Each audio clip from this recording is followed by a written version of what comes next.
We are recording this Cairn podcast during the COVID-19 crisis of 2020. And no doubt people will someday look back at this time, the things that people write and post and discuss to gain a historical understanding of this pandemic. And one thing is for sure, it's affected everyone. And in fact, we're doing this first live Zoom podcast in order to adapt the things that we normally do. So I want to welcome those who are with us, that this is being recorded. Thanks for being here and jumping in. We look forward to some questions from you all later on this subject. Since the order from the governor of Pennsylvania on Thursday, March 13th, most public schools in Pennsylvania, after a brief 2-week vacation, have entered into completely uncharted waters, educating students online if they are doing that at all. Private and charter schools have essentially followed this route, and more recently, the announcement also came that schools will now be closed in Pennsylvania for the remainder of the year, as far as we know now. Schools around the country have obviously been affected as well, to one degree or to another, in similar fashion. And we should note too that in some places, like the Philadelphia area school district, there is, my understanding is literally no instruction happening. It's just finished for the year. But in most districts, many districts, there is some version of alternate remote instruction, and in most places. You are listening to the Cairn 10 podcast, where we bring our alumni inside Cairn University. Well, given that thousands of our alumni, like millions across the globe, have been thrust into a new position for a lot of them as home educator, I figured we ought to do a podcast to discuss some strategies for home education. Charlotte Gleason is an alum and is also a faculty member in the School of Liberal Arts and Sciences. She has taught English in the public, private, and virtual space at the secondary level, and she teaches online and in person at the collegiate level at Cairn.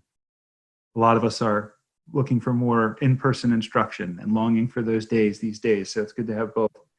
Currently, she also teaches middle school composition at her children's school 2 days a week. This spring, she's finishing up writing a composition textbook for Veritas Press. She and her husband, Jamie, who's also an alum, have 3 children, and she has experience with homeschool education as well. So experience in a wide variety of educational delivery modes. Because of all this, she seemed a really ideal person to have join this podcast for this particular issue. So thank you, Charlotte, for taking time out of your unusually, perhaps now, busy and convoluted schedule as many of us are facing. Thanks for spending some time with us here today. Oh, thank you. It's a pleasure to be here. So, Charlotte, there seems to be, to get us started off, I thought I would ask, there are kind of 2 schools of thought on this current situation. With some, and thinking about from the parent perspective first, parents taking things in some cases pretty lightly. Lots of districts have essentially said grades don't count, or largely they do not count. And some, on the other hand, are really doubling down on this time, maybe even getting a little bit anxious about their kids' performance or their lack of performance, or where they're going to be with their learning, and really feeling pretty intense about this situation. Which approach, or perhaps another approach, would you recommend, particularly as we focus a lot of this on instruction in the home on the part of parents? How do you see that? So I think that's a great question. And I think that we tend to look at it as, okay, do I need to be relaxed here? Some schools are going pass fail, so does it really matter? Or some of us are going over the top. I don't want my child to fall behind. But I think the most important question to ask is actually, what is your child learning? I don't think it's about the grade or the, what we're not doing or are doing, but what is your child learning? Is your child still learning? And when you think of the idea of learning, that opens up a huge world to them. They can certainly learn outside of the classroom. And I know for me, there was part of me that was like, oh, I'm going to get my kids ahead. I'm a little type A sometimes, but I had to pedal back, and I was like, this is a great time to reinforce, to work on mastery instead of, it goes so fast sometimes in their curriculum. And I just think the focus on savoring where they're at, retaining those skills, and then basics, have them read. If they're not readers, get them to read in some way, shape, or form. Work for reinforcing and mastery instead of trying to get them ahead. and look at that whole world around them of life skills. And I'll talk about that later, but man, there's so many other ways to learn than just what's in a conventional schoolroom. Mm. So maybe we can kind of start the discussion really broadly, and then we'll get much more practical. Sure. What are some of the opportunities that parents should be capturing during this time to avoid just viewing this as a time to do school tasks, particularly, versus a unique opportunity to impact the whole learner? You already alluded to some of that, like with reading and maybe working toward instilling a love reading and actually spending time in that. But do you see any other kinds of, or expanding on those really broad opportunities that this might present outside of the day-to-day? We've got to accomplish this number of tasks because this is what's on the syllabus or whatever the teachers are providing. Yeah, so I'm going to start by a disclaimer. I love a good list. I love a good list. Like, it's my favorite to a fault. So my poor kids have been kind of listed to death.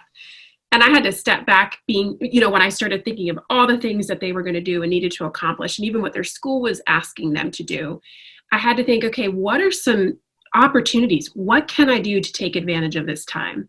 One thing is life skills. Our kids are so busy that some of the life skills that maybe some of us had when schedules were a little less busy, they're not learning. During this time, my son has learned to make a pizza. Like, he can make it, and he even cleans it up.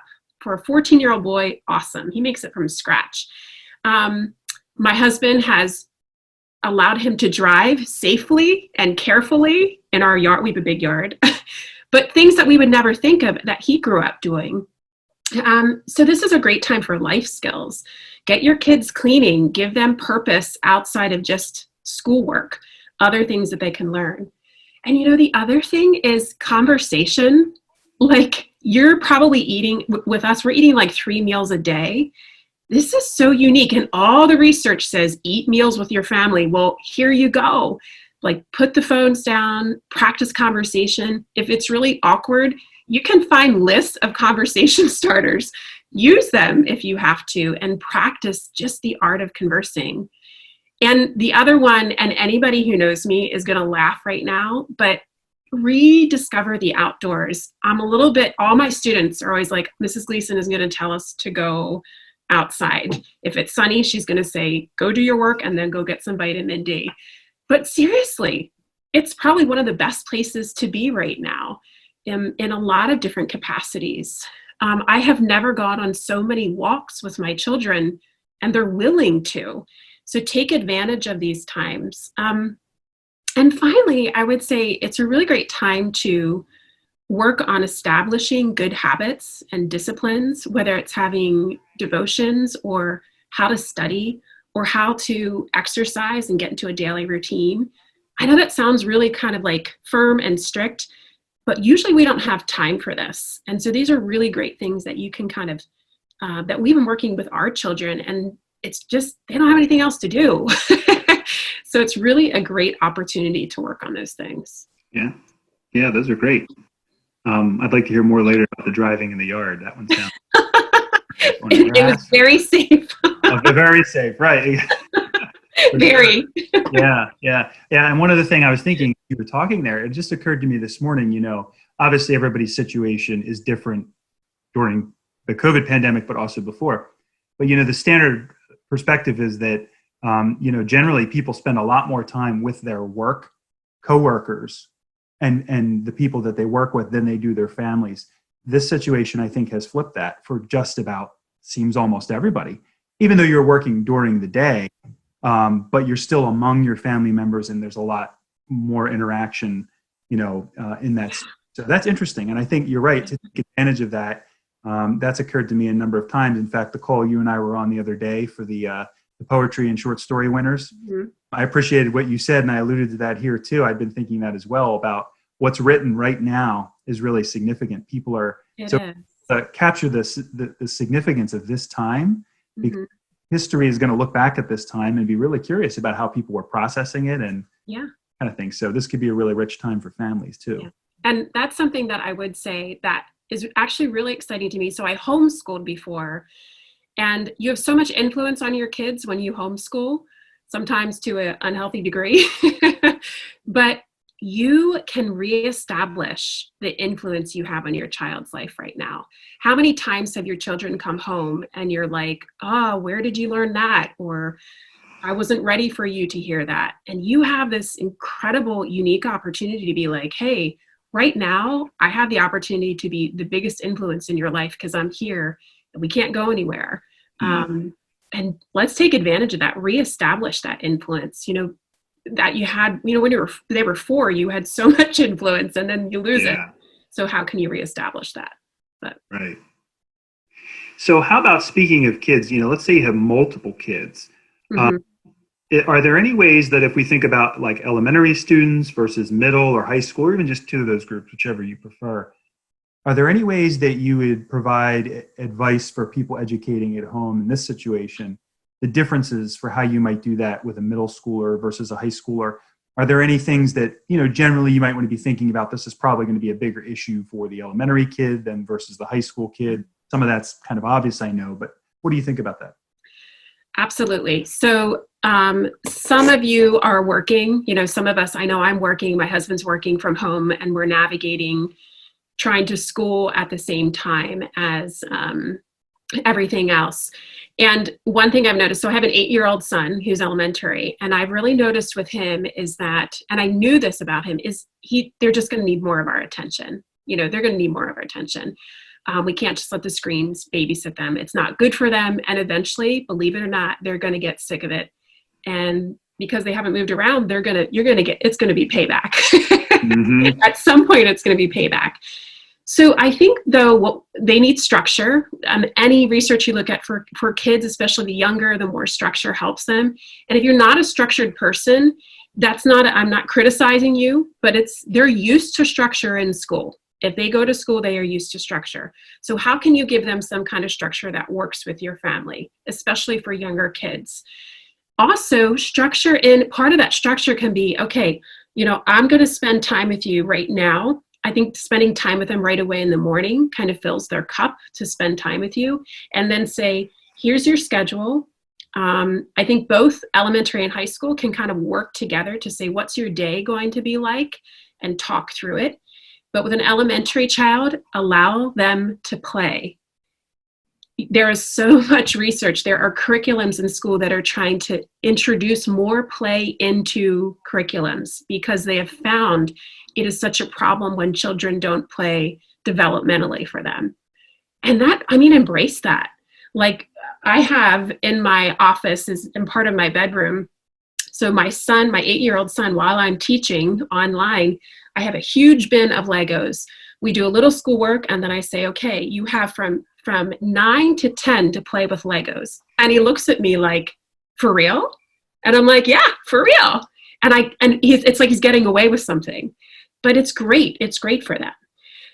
So high school's different, secondary, and that's usually what I work with. And honestly, developmentally, they really crave and kind of need to be around their peers more.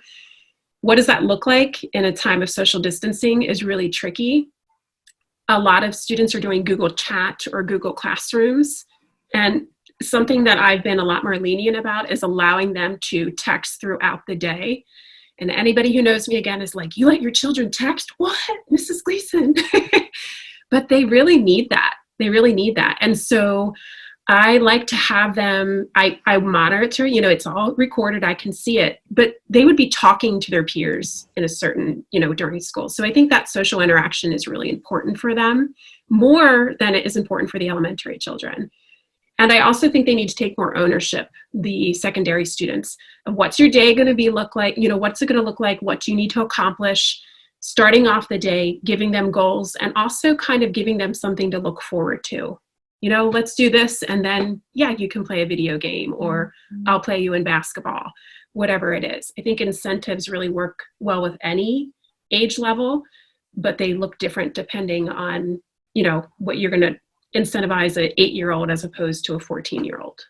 So does that answer? I feel like that was yeah, it really does. No, it's so broad. There's tons of things you could say, but I think you hit a lot of really practical and insightful things there. And I was listening to, a lot of us are listening to people give input on this. And one thing that I heard that I thought, yeah, this is very obvious, but is a good reminder to us as parents, because we have to deal with so many different things as parents, but we may not think of this, but allowing our children to verbalize their feelings, Yes. and to say, this is really disappointing, and I wish that I could go back to school, and I miss this or that with my friends. So having that kind of catharsis, or maybe not catharsis, but like the sort of a time to express those things. Yeah.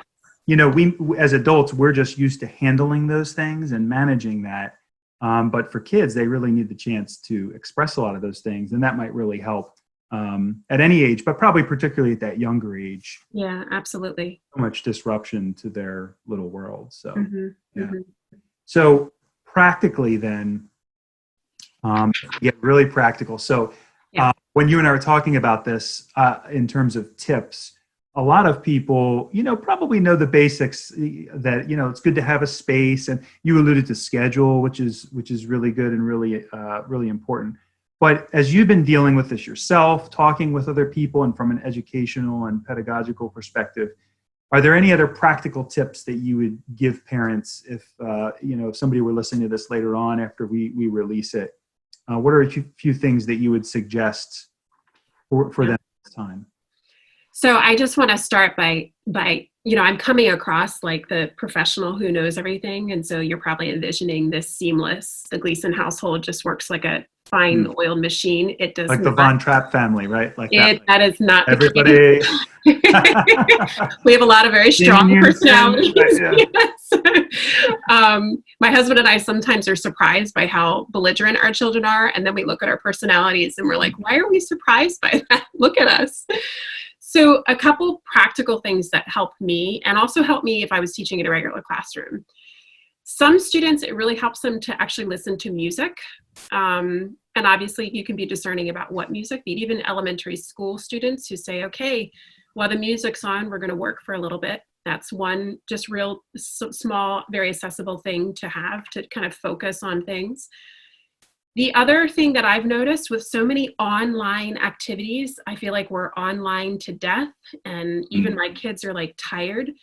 I would ask the teacher sometimes, hey, can I have the picture option? In other words, can they fill this out or handwrite this or draw a picture? Can I take a picture of it and send it to you? Teachers are very open to that.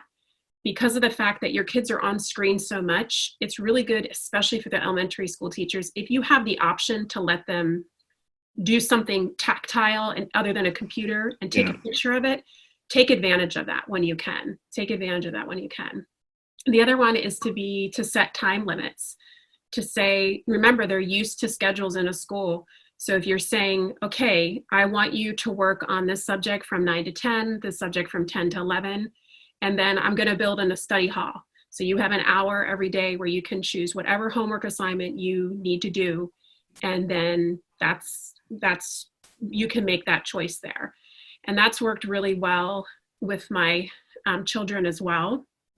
If you are running out of activities for your elementary school kids, because they're just kind of gone crazy and maybe you're trying to navigate a lot of things.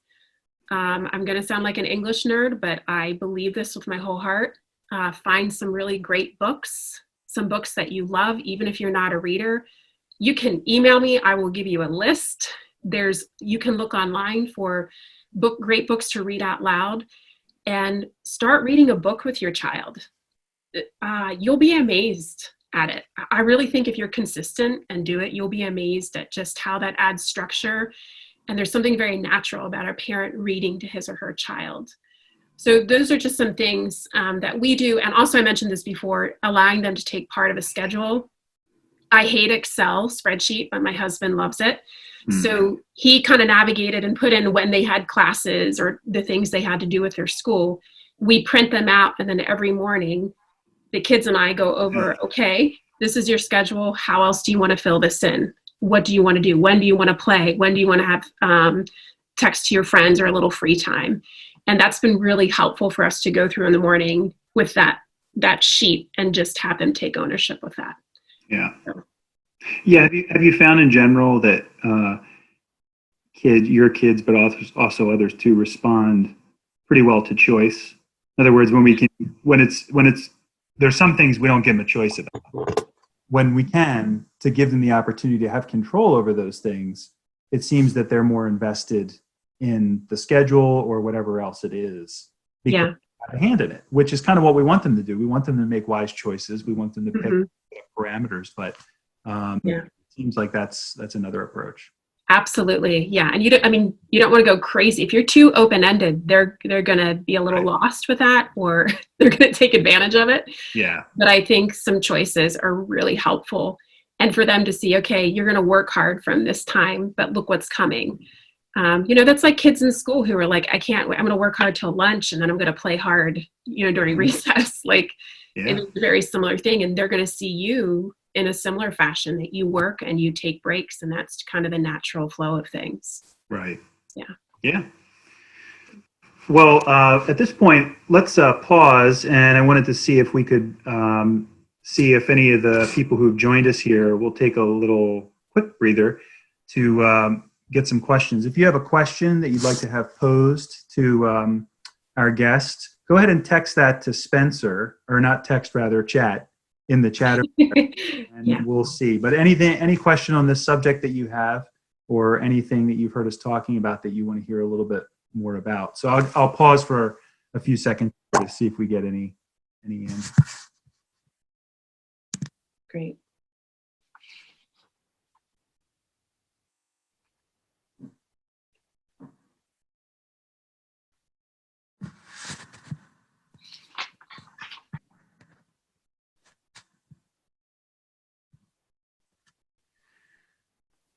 All right, we have one here, Charlotte. Do you have any suggestions for family devotions or other spiritual development at this time? Yes. So one thing I already alluded to is it's been very good for me too. In a busy schedule, sometimes one of the first things to do is the discipline of devotions and just spending time. And not to sound trite and saying we need this more than ever, but it's really a great time to establish these disciplines. So part of our schedule is we tell our kids, we want you to get up in the morning. We have a time Monday through Friday where we say, you get up, you're out of your pajamas. We sound like tyrants. We're not. We let them sleep. We let them, have some flexibility here, but we try to keep, a set schedule throughout the week.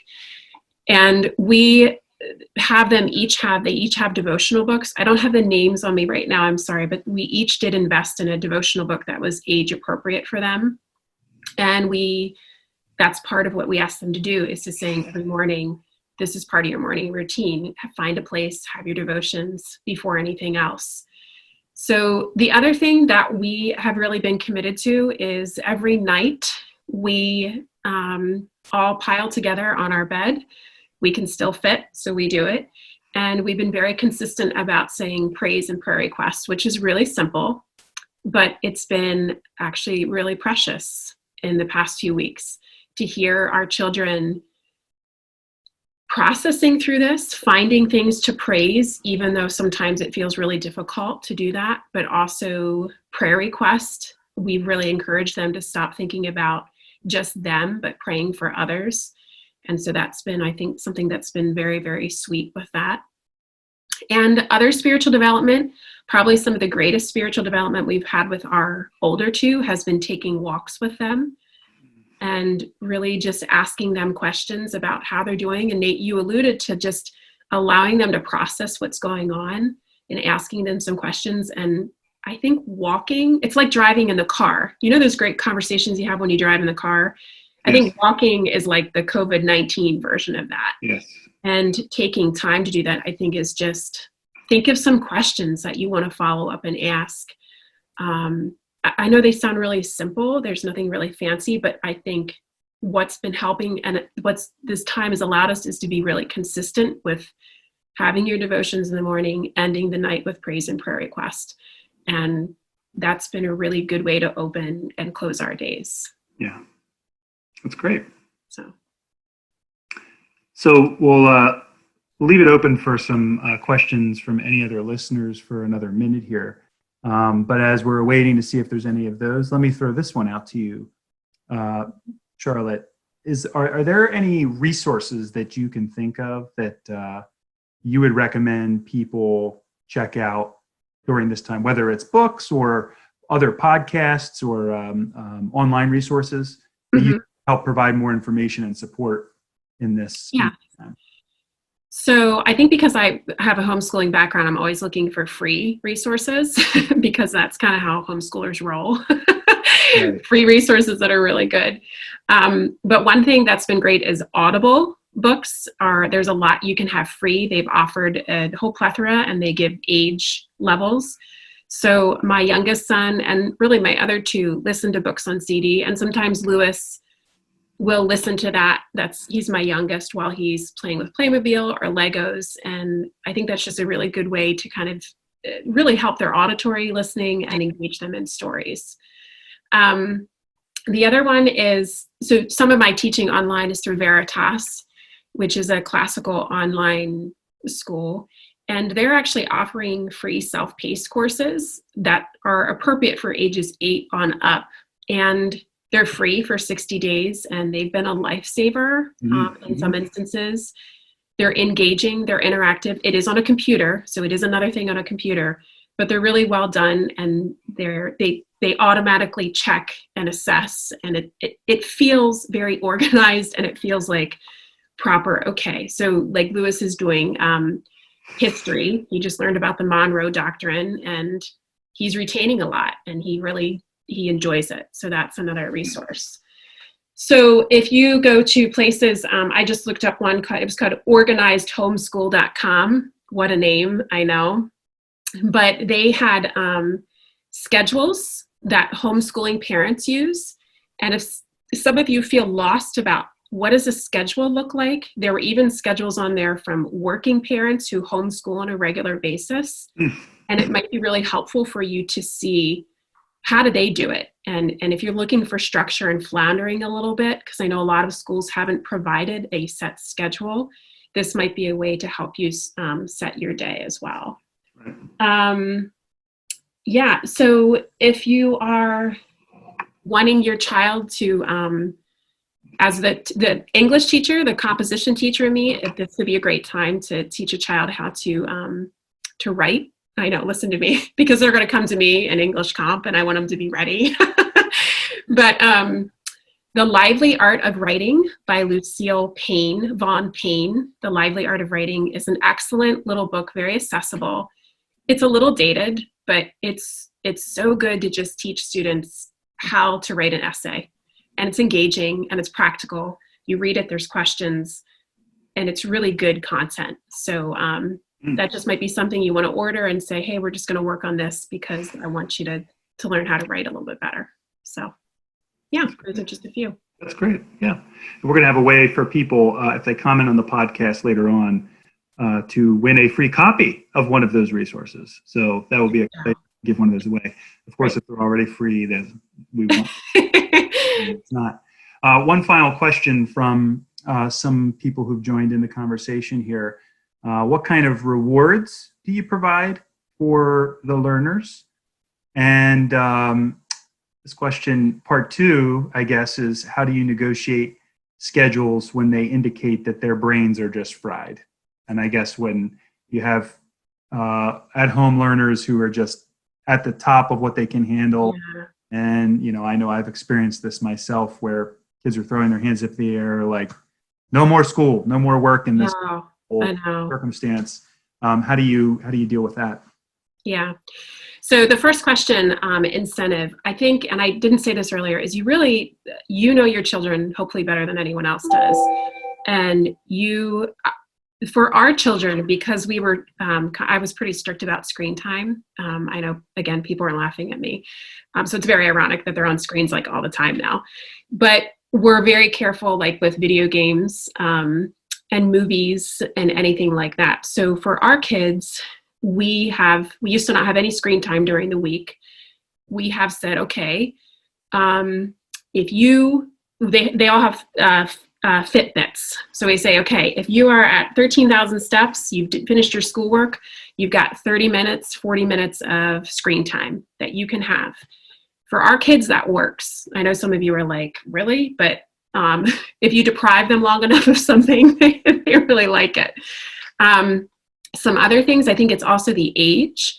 My youngest son will work if you say, hey, like, he likes Playmobil a lot. So we said, okay, if you set these goals, if you had a good week at school, then maybe we can add to your Playmobil selection. And I know some people are like, that's so materialistic. It is, but at the same time, to me, it's something he's going to play with, which I am very want to affirm. And it's also something other than screen time, which I want to affirm as well.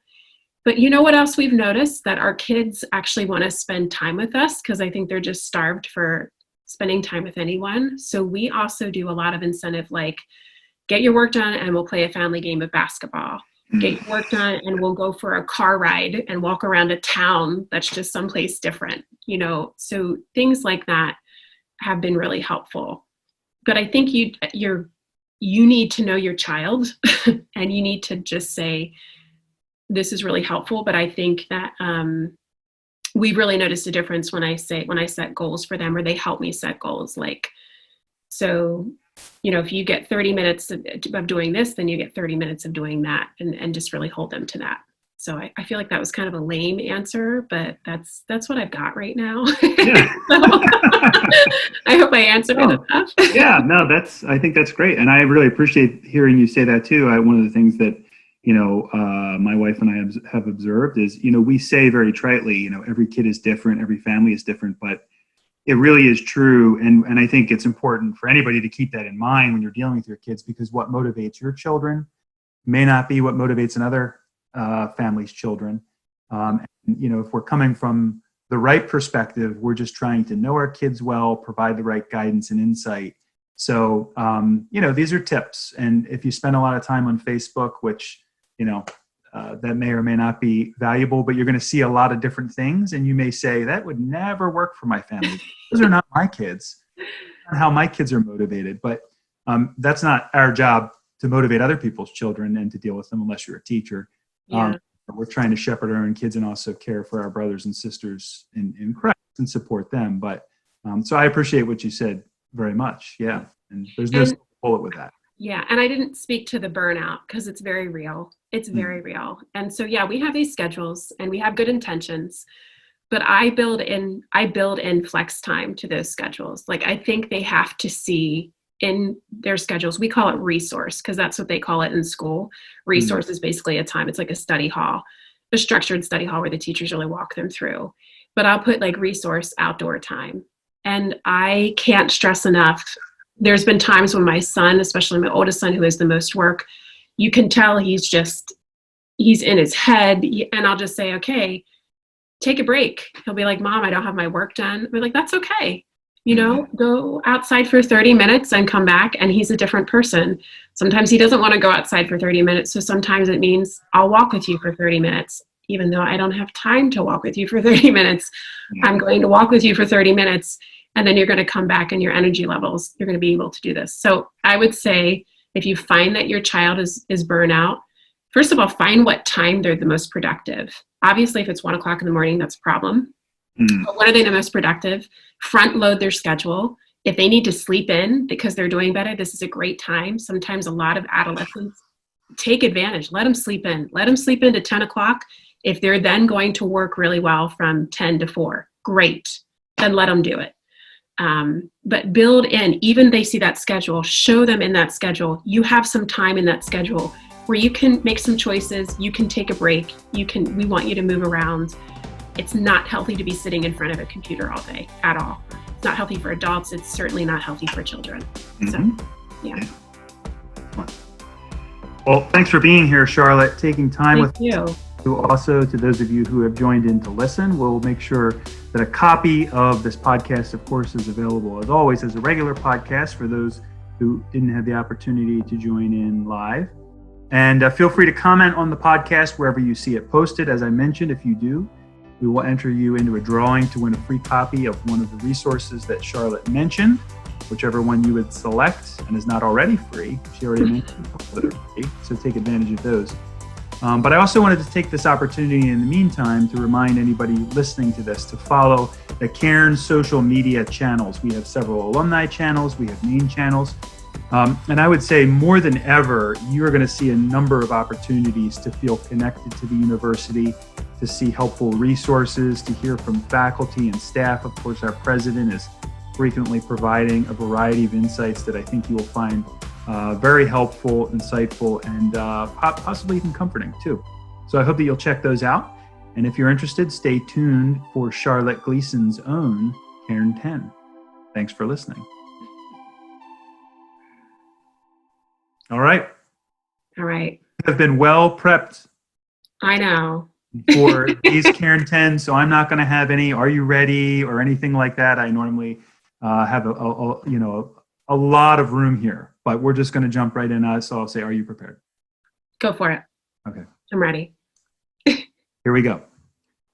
Who was your favorite professor? Mark Jalovic. Which book did you read during your time that had the greatest impact on you? Ooh. Antony and Cleopatra by William Shakespeare. What spot on campus do you remember the most fondly and why? Field hockey field, because I loved playing. Loved it. Which class rocked you most at the core? And you do get a kind of because follow-up on this one. Poetics with Dr. Taves, because I was so excited to see the Bible as literature. That was really exciting for me. Who was your first roommate? It's complicated because I was a WWCer. Mary Beth Loney, Mary Beth Moore now. So there you go. What was your favorite non-academic related thing to do while you were a student here? Sports, intramural and formal. So, yeah. Which food in the cafeteria was your go-to? Toast. What was your favorite off-campus spot to go with friends? Parks. What did you miss most after you graduated? The community. The community, yeah. And lastly, what is the one thing about Cairn that you hope will never change? Its mission. Yeah, its mission. Good. Ladies and gentlemen, Charlotte Gleason's own Cairn 10. Thank you.